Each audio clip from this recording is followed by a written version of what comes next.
조약으로 보는 한국 근대사를 담당하게 된 고려대학교 한국사학과의 최덕수입니다. 이와 같은 주제로 여러분들과 강의를 진행하게 돼서 대단히 기쁘게 생각합니다. 오늘은 구체적인 사실에 들어가기 전에 조선이 세계와 언제 어떻게 만나는가 하는 문제에 대해 가지고 크게 세계사적인 동아시아적인 배경과 다른 하나는 조선 내부의 배경을 다루는 대원군 집근기의 조선과 세계라는 두 주제로 강의를 진행하도록 하겠습니다. 세계사적인 배경, 동아시아적인 배경으로 이른바 서세동정과 동아시아라는 주제를 가지고 일단 시작하고자 합니다. 흔히 교과서에서는 서세동점을 서양 세계의 세계 진출, 서양의 아시아, 동아시아로의 진출을 얘기합니다. 그 구체적인 국가로 보면은 15세기 끝무렵에 포르투갈, 그리고 16세기 들면서 스페인, 그리고 중엽의 네덜란드 등을 들고 있습니다. 대체로 서세동점의 경우 진출의 주체로는 두 분류를 들 수가 있습니다. 첫 번째 보는 것처럼 일단은 상인들의 진출입니다. 또 다른 한 세력은 이른바 서양에서의 기독교 프로테스탄트의 발흥에 관련하여서 세계적인 선교를 지향했던 가톨릭 선교사들의 일본, 중국의 선교를 들 수가 있습니다. 조선에 대해서 서양이 구체적으로 알게 된 가장 구체적인 단서는 헨드릭 하멜의 조선 표류기, 하멜 표류기입니다. 하멜은 1653년에 제주도에 표류해 가지고 약 13년 동안 조선에 응료당한 뒤 1666년에 일본을 탈출해서 네덜란드에 귀국 후 이른바 조선의 생활을 세세하게 기록해서 보고한 기록물을 가지고 책으로 출판된 겁니다. 이른바 하멜표류기라는 책은 지금 알려진 바로는 세 가지 판본이 있습니다. 맨 처음에 판본의 경우 1688년에 나온 스튜어트르판, 그리고 그 다음에 사우만판, 그리고 1920년에 반 벨셈판이 있습니다. 1688년에 네덜란드의 동인도 회사의 보고서를 바탕으로 쓴 글과 그 다음 해에 대중들을 대상으로 한 이른바 판이 다시 출판됐는데, 이 판에는 그림에서 보는 것처럼 조선이라는 나라를 소개하면서 여러 동물들이 있다. 코끼리는 없다. 그러나 악어는 살고 있다. 라는 등과 같이 대중들이 흥미를 느낄 수 있는 내용을 다수 포함하고 있기도 합니다. 서세동점의 기사 가운데 특별히 주목해야 될 부분은 네덜란드의 경우 나가사키에 1567년에 이른바 지속적으로 그 주재관이 있는 상관을 설치했습니다.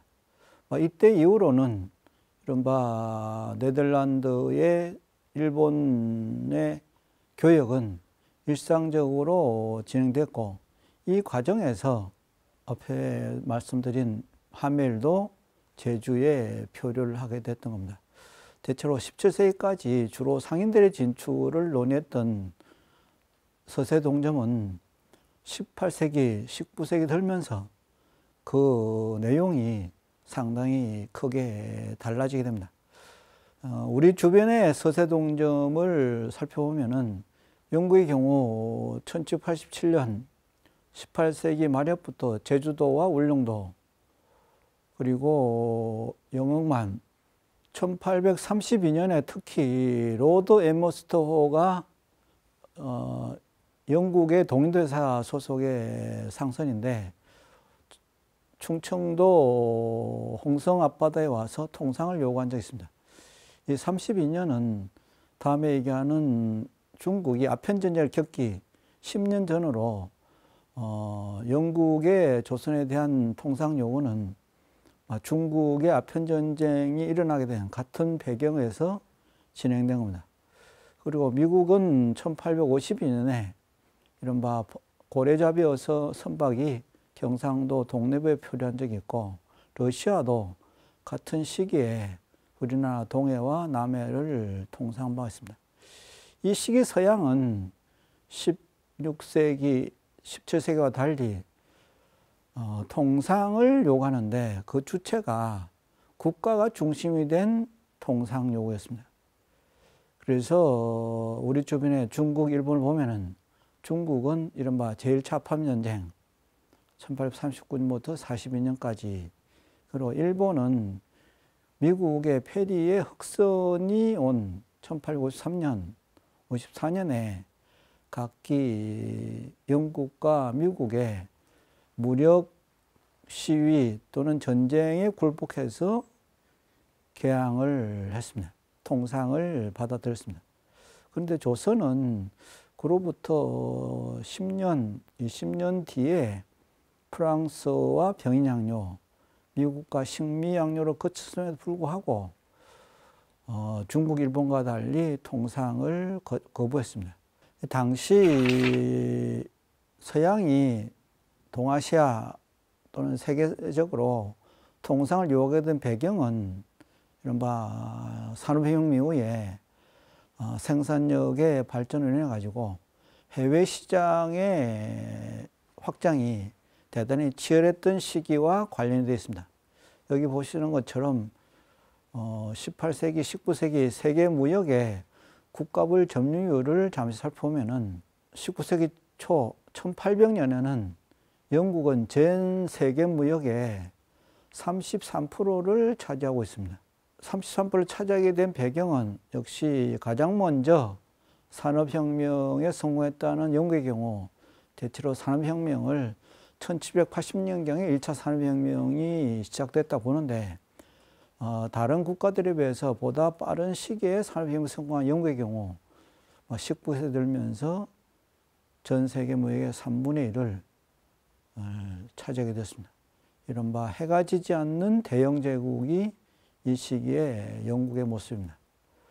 그런데 19세기 들면서 1820년, 1840년 이른바 아편전쟁이 일어나는 시기의 전체적인 추세를 보면은 이른바 후발 자본주의 국가였던 프랑스, 독일, 그리고 러시아, 미국 이와 같은 후발 자본주의 국가들의 산업혁명이 이루어지면서 이들 국가들도 해외시장 진출에 적극적으로 추진하면서 이들 국가 사이의 경쟁이 치열했던 시기가 19세기 중반 무렵입니다.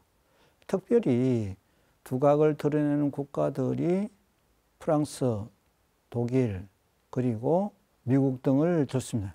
미국은 이 표에서 보는 것처럼 1750년까지 국가로서 존재하지 않던 국가입니다. 1776년에 독립한 이후 미국의 경우 19세기 되면서 대단히 빠른 속도로 산업혁명에 성공하면서 대외 무역에서도 적극적으로 진출하고 있는 것을 볼 수가 있습니다. 이 시기에 이른바 서구문명이 동아시아에 요구한 부분이 이른바 국제법 질서의 경우입니다. 오늘과 같은 국제법 질서 이전에 동아시아에서는 화해 질서라고 하는 중국 중심의 국제 질서가 형성되어 있습니다. 중화로서의 중국, 그리고 주변 국가로서의 국가들 사이에 이른바 조공과 책봉을 내용을 하는 국제 질서가 화해 질서입니다. 그런데 서양이 요구했던 근대적 국제 질서, 주권 국가 간의 조약을 통해서 이루어진 서로 간의 규율, 의무를 규정한 게 국제법의 경우인데, 그 질서를 요구한 것이 이 시기에 서양과 동양의 관계였습니다. 여기 보시는 것처럼 중국이 서양의 통상을 받아들이게 된 과정은 1차 아편전쟁이었습니다. 1839년, 42년, 그리고 다시 두 번째 아편전쟁을 겪은 게 1860년입니다. 아편전쟁 이후에 영국과 남경조약을 체결하고 거의 같은 조약의 내용을 미국과 44년에, 역시 프랑스와 44년에, 그리고 러시아와 51년 체결했습니다. 특별히 2차 아편전쟁 이후 1860년에 영국과 프랑스와 러시아와 이른바 매점 북경조약이 있습니다. 이 북경조약의 결과 러시아와 조선이 국경을 접하게 됐습니다. 이른바 두만강 마지막 부분에서 우리나라 땅과 러시아가 접하게 된 계기가 2차 아편전쟁의 결과입니다. 대체로 이와 같은 조약의 경우 불평등 조약이라고 얘기합니다. 불평등 내용이라는 것은 대체로 관세를 자율적으로 정하지 못하는 협정관세, 영사재판권 또는 채국 대우, 그리고 개항장에 타국의 군함이 정박할 수 있는 권리 같은 것을 인정한 게 불평등 조약의 전체적인 내용입니다. 대체로 중국의 경우 아편전쟁을 통해서 이와 같은 불평등 조약을 수용할 수밖에 없습니다. 그리고 일본의 경우는 그로부터 약 10년 지난 다음에 미국의 페리 제독이 이른바 흑선을 인솔하고 일본에 개항을 요구해 왔습니다.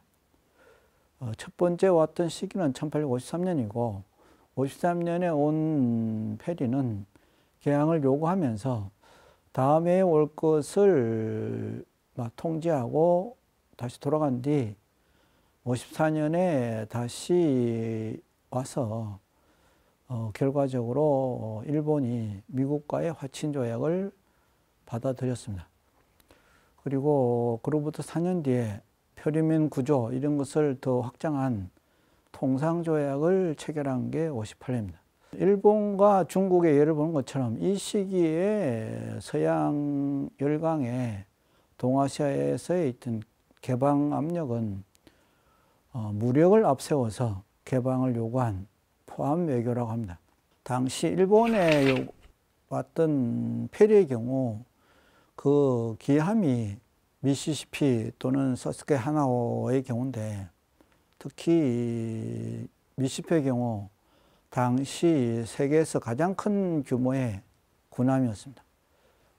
서스케하나 기함의 경우도 2,450톤이었는데 당시 일본이나 중국의 함선의 최대 규모가 중국의 경우 5, 60톤, 일본의 경우 100톤 정도였었는데 그 20배가 넘는 규모의 배가 와서 무력 시위를 한 경우입니다.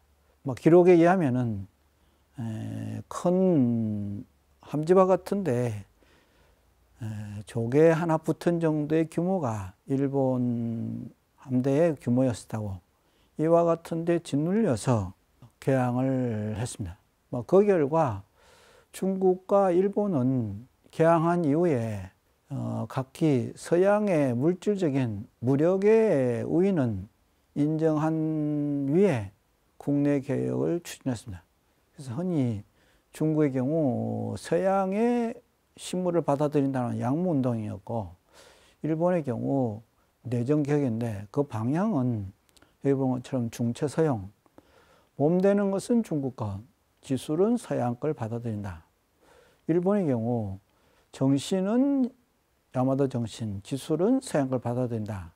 이와 같은 방향으로 내정개혁을 추진했었는데 조선의 경우는 그로부터 10여 년 뒤에 서양과 직접 두 차례의 전쟁을 겪으면서도 개방을 하지 않았습니다. 조선이 서양과 만난 것은 일본과 중간에 76년에 강원도조약 체결한 이후에도 6년이 지난 1882년에 미국과 조약을 체결했습니다. 그런 면에서 보면은 중국, 일본과 달리 조선은 서양 열강의 동아시아 진출, 서세 동점의 상황에서 가장 치열하게, 가장 적극적으로 개방을 거부한 국가가 조선의 경우입니다. 지금부터는 이와 같이 조선이 중국, 일본과 달리 개방에 대한 적극적인 저항의 자세를 보이게 된 배경이 어디 있는가 하는 데 대해서 논의를 좀 진행해 볼까 합니다. 이 보는 것처럼 중영전쟁, 이런 아편전쟁의 상황이 옵니다. 이 아편전쟁은 사실은 중국에서 보면은 중국의 서울은 북경인데 시작은 홍콩에서 시작했습니다. 그 거리가 무려 2,000km 가까운 오천리 밖에서 전쟁이 시작한 경우였습니다. 페리의 경우는 일본에 오는 것이 당시 태평양 항로가 정기적으로 개설되기 전이었기 때문에 1852년에 대서양의 노포크 항구를 떠나서 아프리카 남단을 돌아서 인도양 거쳐서 일본에 오기까지 6개월 이상의 항해 기간을 거친 다음에 진출했습니다. 그런데 조선은 신미양요와 병인양요를 서울에서 100리 가까운 거리에 있는 강화도에서 치렀습니다. 수도 서울의 코앞에서 전쟁을 하면서도 끝내 개항을 거부한 것이 조선이었습니다. 이와 같이 중국, 일본과 달리 조선이 왜 가장 치열하게 개방을 거부했는가 하는 문제에 대해 가지고 당시 조선의 국내 정세와 세계적 정세를 비교하면서 다음에 검토해 보기로 하겠습니다.